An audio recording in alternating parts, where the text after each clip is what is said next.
مشہور ہے کہ 15 شعبان کی رات، اس رات کے اندر جو ہے پورے سال کے چیزیں جو ہے فرشتوں کے حوالے کی جاتی ہیں کہ کس کو موت دینی ہے، کس کو بچہ دینا ہے، کس کو کیا دینی ہے، کس کا رزق فلاں فلاں رزق بھرتے ہیں، لکھتے ہیں وغیرہ وغیرہ. یہ ساری چیزیں مشہور ہیں. ایک اور بھی بہت ساری چیزیں ہمارے مشہور ہیں، اس کے متعلق توجہ کیجئے گا. میں آپ کو پڑھ کے حوالہ جات کے ساتھ سناتا ہوں تاکہ آپ یہ نہ کہیں کہ عزیر شاہ اپنی بات کہے کہ میری کوئی اوقات نہیں ہے، میں تو علماء جو متقدمین ہیں ہم ان کی بات کو نقل کر رہے ہیں. جی توجہ.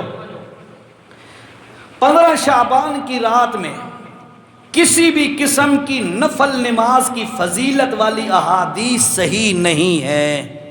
یہ میری بات نہیں ہے، یہ کون فرما رہے ہیں؟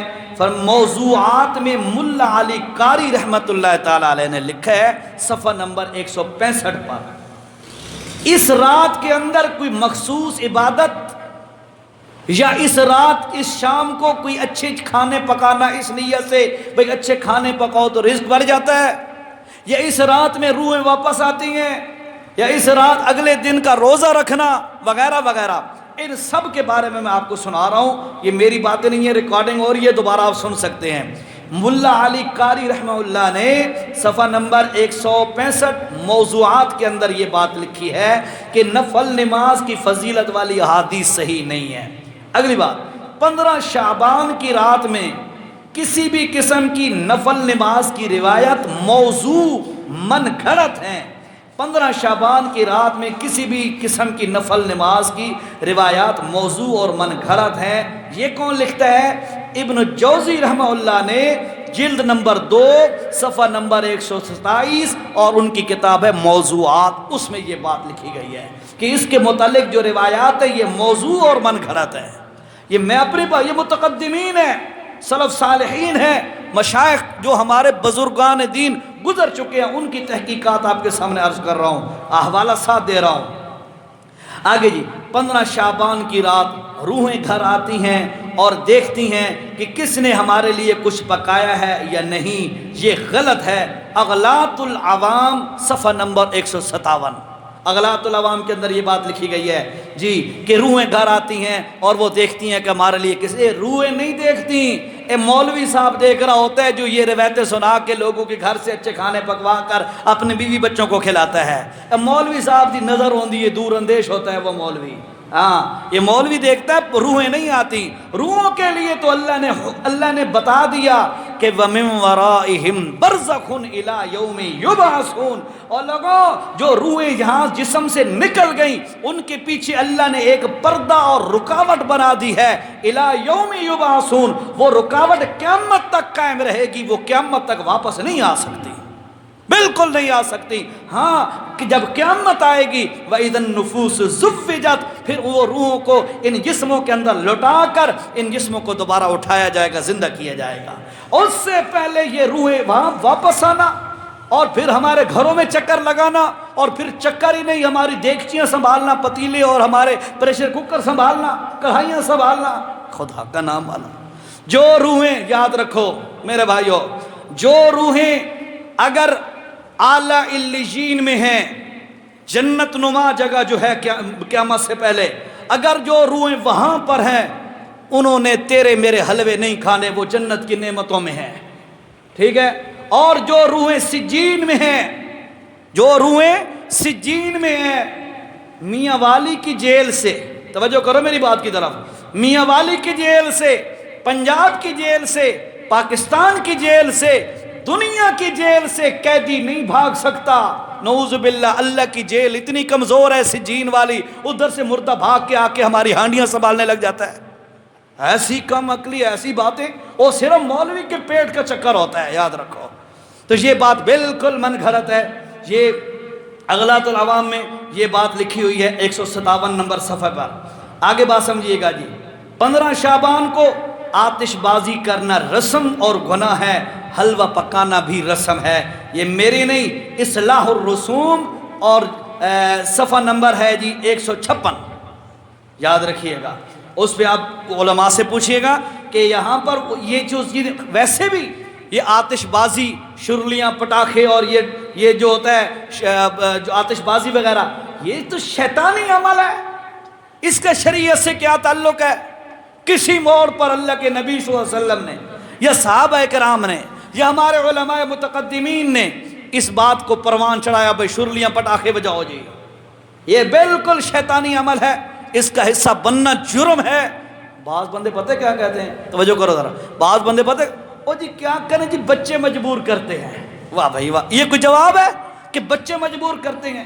بچے مجبور کریں ابا جی کپڑے اتار کے بازار میں پھرو، آپ کپڑے اتار کے بازار میں پھرنا شروع کر دو، کیا جی بچے مجبور کرتے ہیں؟ یہ بھی کوئی لاجک ہے؟ یہ بھی کوئی دلیل ہے؟ بچے تو بہت کچھ کہتے ہیں، لیکن بندہ کیا بچہ کہہ دے کہ میں نے ابا جی یہ گرم دیگچی جو پڑی ہے، کڑھائی پڑی ہے، جو برتن پڑا ہے، یہ چولہا یا ہیٹر پڑا ہے، میں نے اس کو پکڑنا ہے۔ بچہ جو کہتا ہو تو جانے دو، جلنے دو۔ ادھر تب کہتے نہیں نہیں نہیں نہیں کیوں جی، بچہ جل جائے گا۔ اے ادھر بچہ اس آگ میں جلے گا جس بات پر تم اس کو چیزیں پرووائڈ کر رہے ہو، اس کے بدلے جہنم کی آگ میں جلے گا۔ صرف مسئلہ یہ ہے کہ ہمارا رسول اللہ کی بات پر اعتماد کوئی نہیں ہے، ہمارا شریعت پر اعتماد کوئی نہیں ہے، ہم اپنے مرض بچے مجبور کرتے ہیں۔ یہ لاجک کبھی نہ دینا، اللہ پاک ہم سے گریبان سے پکڑ کے پوچھے گا بتا میرا بندہ تیرے بچے تجھے مجبور کرتے تھے، میرے محمد کی مجبوری نہیں تھی، میرے محمد کی بات کی اتنی قدر ہی کوئی نہیں تھی کہ تو نے بچے کو اہمیت دی، میرے نبی کی سنت کو ترک کر دیا۔ اس لیے یہ باتیں غلط ہیں، ان باتوں سے اپنے آپ کو بچاؤ۔ ہم مسلمان ہیں، ہمارا زندگی کا اپنا ایک گزارنے کا انداز ہے، کافروں کی زندگی گزارنے کا اپنا ایک انداز ہے، اس لیے اپنے کلچر، اسلامک کلچر، اس کو کبھی نہ چھوڑو۔ ٹھیک ہے جی؟ باتیں کڑوی تو نہیں ہو رہی ہے جی؟ محسوس تو نہیں فرما رہے آپ؟ ضروری ہیں یہ باتیں یار، یہ باتیں ضروری ہیں۔ ادھر بیٹھ کے میں حلوے شلوے والی باتیں کروں بھائی یار حلوہ پکانا چاہیے، مینو بھی دیو، تساں بھی کھاؤ، میرے بچوں واسطے بھی دیو، یہ گلاں بڑیاں مٹھیاں، لیکن نتیجہ کیا ہے؟ مرتے ہی فرمایا کہ ہم ان بندوں کے چہروں پر بھی ماریں گے۔ وَلَوْ تَرَىٰ إِذْ يَتَوَفَّى الَّذِينَ كَفَرُوا الْمَلَائِكَةَ يَضْرِبُونَ وُجُوهَهُمْ وَأَدْبَارَهُمْ وَذُوقُوا عَذَابَ الْحَرِيقِ، ایسے بندوں کو مرتے ہی اللہ پاک جہنم کا ایندھن بنائے گا۔ اللہ ہم سب کو محفوظ فرمائے۔ بھائیو ہم کوئی ہمارا سوال نہیں ہے، ہمارا کوئی ڈیمانڈ نہیں ہے، ہم جب بھی آتے ہیں، میں تو ایک طالب علم ہوں، ہمارے مشائخ بھی جب آتے ہیں بات کھری کھری سناتے ہیں، الحمدللہ میں بھی آپ کو کھری کھری بات سنا رہا ہوں۔ یہ توجہ،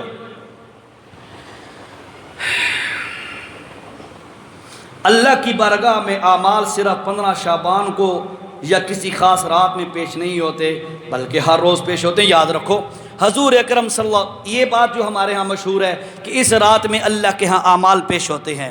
میں آپ کو ایک حدیث کا حوالہ دیتا ہوں، اللہ کے رسول صلی اللہ علیہ وسلم جمعرات کا روزہ رکھتے تھے، ہر جمعرات کا، اور ہر سوموار کا روزہ رکھتے تھے۔ رسول اللہ صلی اللہ علیہ وسلم سے پوچھا گیا یا رسول اللہ آپ سوموار کا روزہ کیوں رکھتے ہیں، ہر سوموار کا، اور آپ ہر جمعرات کا روزہ کیوں رکھتے ہیں؟ آپ صلی اللہ علیہ وسلم نے فرمایا کہ سوموار کا روزہ میں اس لیے رکھتا ہوں کہ یوم ولدت و یوم ابعث، اسی دن مجھے پیدا کیا گیا، یعنی میں پیدا اسی دن ہوا، اور اسی دن اللہ نے مجھے نبوت والی نعمت سے سرفراز فرمایا۔ میں شکرانے کے طور پر میں ہر سوموار کا روزہ رکھتا ہوں۔ یا رسول اللہ آپ ہر جمعرات کا روزہ کیوں رکھتے ہیں؟ نبی علیہ السلام نے فرمایا اس لیے رکھتا ہوں کہ جمعرات والے دن، ہر جمعرات کو بندوں کے اعمال اللہ کی عدالت میں پیش ہوتے ہیں۔ جب میرا عمل پیش ہو تو اس وقت میرے اعمال نامے میں لکھا ہو آج محمد الرسول اللہ روزے کے ساتھ ہے، میں اس لیے روزہ رکھتا ہوں۔ لہذا اعمال اللہ کی عدالت میں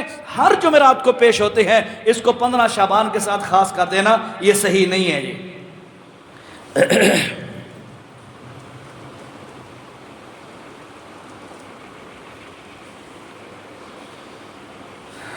بلکہ یہ تو ہر جمعرات کی بات ہے۔ مسلم شریف کی حدیث ہے 447 نمبر کی، رات کے اعمال دن سے پہلے اور دن کے اعمال رات سے پہلے اللہ کی بارگاہ میں پیش کر دیے جاتے ہیں۔ مسلم شریف کی 447 نمبر کی حدیث ہے۔ ٹھیک ہے جی؟ اچھا جی آگے جی، 15 شعبان کے روزے کے متعلق صرف ایک روایت ہے حضرت علی رضی اللہ تعالی عنہ سے، ابن ماجہ میں 1388 جو نمبر کی حدیث ہے، جو کہ سند کے لحاظ سے نہایت ضعیف ہے۔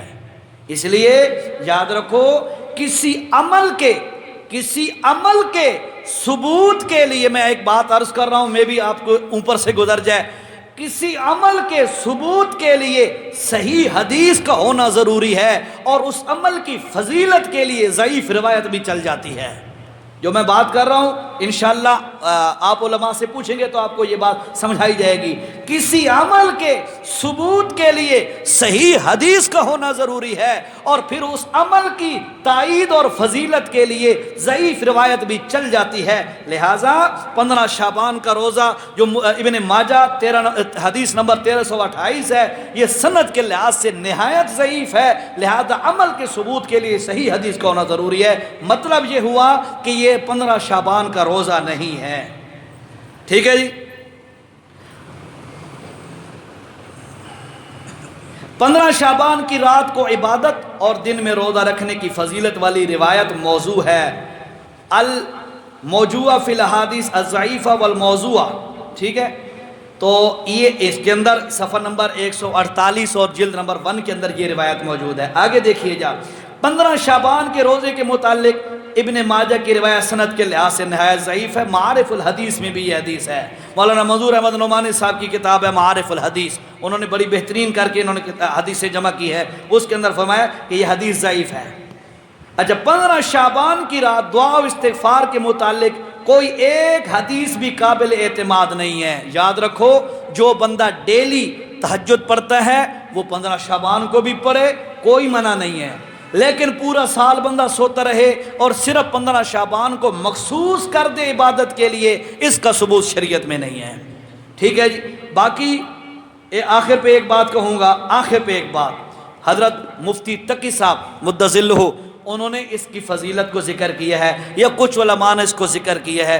یاد رکھو، اس رات کی فضیلت کے متعلق اگر انہوں نے کوئی بات فرمائی ہے ہم ان کی قدر کرتے ہیں، لیکن یاد رکھو بھائیو، فضیلت علیحدہ بات ہے، اس رات کے اندر عبادت کرنا علیحدہ بات ہے۔ فضیلت کو چلو مان لیا مفتی صاحب کی بات، لیکن عبادت اس رات کے اندر کوئی خاص قسم کی عبادت نہیں ہے، ٹھیک ہے جی۔ لہٰذا روٹین کی کوئی عبادت کرتا ہے کرے، کوئی حرج نہیں۔ باقی رہا مسئلہ یہ جو انا انزلناہ فی لیلۃ مبارکۃ انا کنا منذرین فیہا یفرق کل امر حکیم، یہ جو آیات ہیں سورۃ دخان کی ابتدائی آیات، جس میں فرمایا کہ انا انزلناہ، کہ ہم نے اس کو نازل کیا ہے قرآن کو، فی لیلۃ مبارکۃ، ایک مبارک رات کے اندر، انا کنا منذرین فیہا یفرق کل امر حکیم، اس رات کے اندر سارے حکم جو ہے وہ دیے جاتے ہیں، فرشتوں کے حوالے کیے جاتے ہیں۔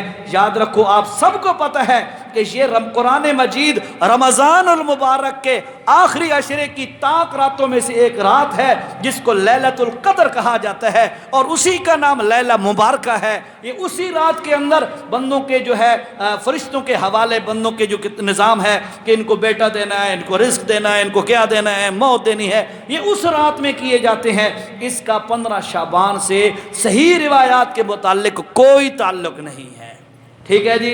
اس لیے ذہن میں رکھیے گا، بہرحال روٹین کی عبادت کرو، کوئی حرج نہیں، مخصوص نہ کرو۔